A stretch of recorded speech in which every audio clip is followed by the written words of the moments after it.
Hai rekan-rekan investor, ketemu lagi dengan saya Johan di Wealth Wisdom Talk edisi ke-8.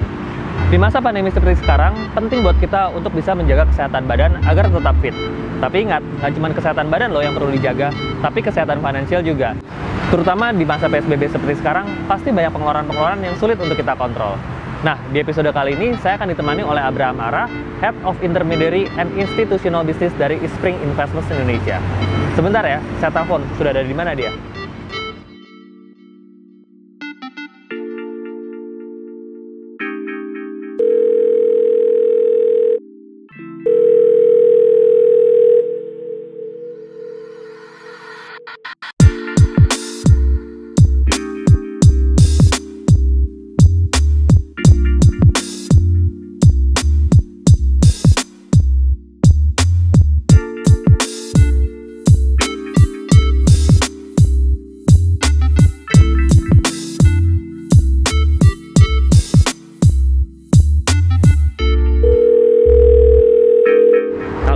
Bro, udah di mana?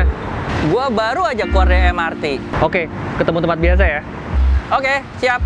See you.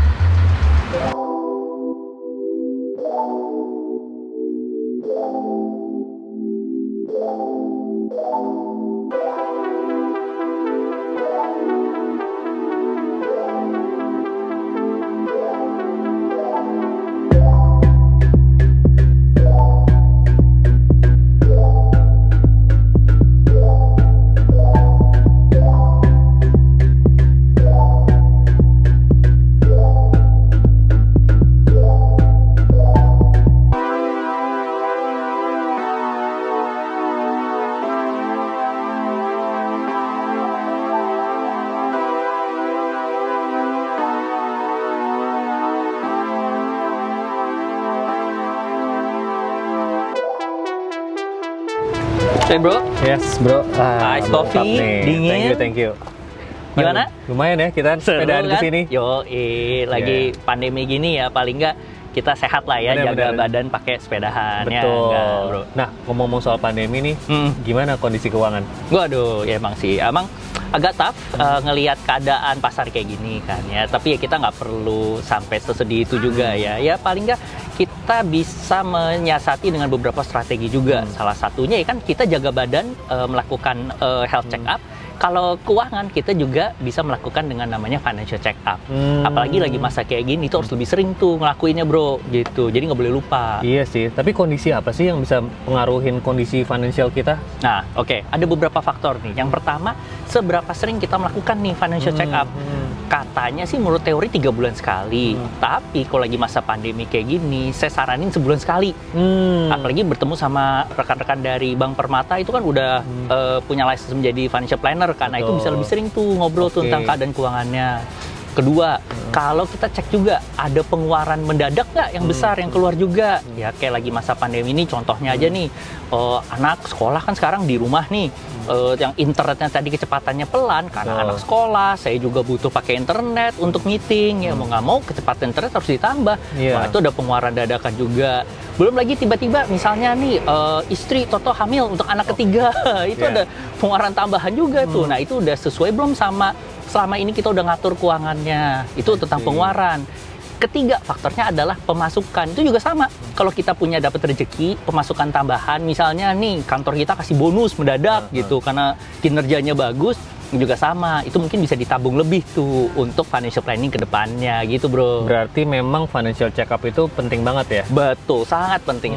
Sangat penting sekali, bro. Nah, kalau lo sendiri nih, kira-kira melakukan financial check up itu berapa kali sih? Saya pribadi ngelakuin sebulan sekali, bro. Jadi begitu dapat gaji, saya udah lihat nih pos-posnya sesuai nggak. Saya udah postin nih untuk anak saya yang nanti mau kuliah, untuk uang pensiun saya, untuk rumah saya, sama untuk mobil saya. Nah, itu udah sesuai apa belum tuh? Nanti kan tiap tahun akan berubah juga. Betul. Apalagi kok kita mau ngomong anak sekolah loh, bro. Ya kan itu juga nggak mudah loh ngumpulin biayanya. Itu bisa lebih mahal dari satu mobil tuh. Benar. Apalagi sekarang inflasi pendidikan itu justru lebih tinggi ya dibandingkan inflasi pada umumnya ya. Betul. Kalau kita mau kirim anak sekolah, kuliah di Indonesia, biaya udah ratusan juta. Betul. Kalau mau ke luar negeri, itu misalnya ke paling dekat ke Australia, ya itu juga udah hampir miliaran. Nah, itu gimana cara kita menyiasati itu? Bukannya nggak mungkin, bisa. Cuman kita harus lebih disiplin aja. Nah, kalau ada pemasukan lebih, kita harus tabung lebih juga ke posnya itu, biar tujuannya tercapai. Nah, ngomong-ngomong soal pendidikan nih, ada tips and trick khusus nggak sih gimana cara kita untuk bisa investasi untuk pendidikan, terutama kan masa pandemi seperti sekarang, bro? Betul, bro. Jadi gini, memang dengan keadaan sekarang ini mau nggak mau kita harus mengurangi yang namanya pengeluaran, apalagi pengeluaran yang kita sebut tidak penting tuh. Misalnya nih, saya sama Bro Johan lagi ngopi ini, misalnya sebulan 4 kali. Ya udah sekarang nggak usah 4 kali, ya kan disuruh kita social distancing juga ya. Jadi kita ngopinya sekarang sebulan 2 kali aja gitu. Itu udah setengah kali dipotong ya? Betul sekali. Jadi pengeluaran seperti itulah yang biasa kita jalan-jalan ke mall gitu, itu mungkin boleh dikurangin juga. Ya, lagian juga mall lagi tutup ya sekarang. Lagi pandemi gini. Iya, gitu bro. Oke. Nah, ada tips and trick lain nggak sih, Bro Ara, untuk rekan-rekan investor di rumah nih, untuk investasi di kala pandemi seperti saat ini? Betul, oke. Yang pertama yaitu, yang susahnya adalah disiplin. Gimana tiap bulan kita taruh tabungan itu, ya. Apalagi mau sekarang belanja, pakai Permata Card-nya sih lihat diskon di mana-mana, tuh pakai online juga, ya kan? Nah, itu dia susahnya disiplin.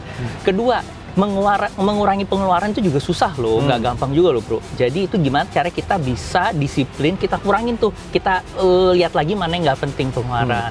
Ketiga, bisa menggunakan yang namanya reksadana. Dengan reksadana itu, para nasabah Bank Permata nggak usah pusing, karena udah ada fund manager tuh yang ngatur sesuai dengan risk profile-nya si para nasabah ini. Iya, apalagi kan nasabah-nasabah kita, investor juga sibuk ya. Betul sekali. Satu-satu setiap hari. Betul sekali, itu bisa jadi solusinya pakai reksadana. Oke. Nah, rekan-rekan investor, itu tadi bincang singkat kita dengan Bapak Abraham Ara dari Eastspring Investments Indonesia. Semoga video ini bisa berguna untuk kalian dan kalian dapat gambaran mengenai pentingnya melakukan financial check-up dan financial planning secara berkala, terutama di kala pandemi untuk mewujudkan cita-cita financial kita. Oke, sampai jumpa di edisi Wealth Wisdom selanjutnya. Salam investasi.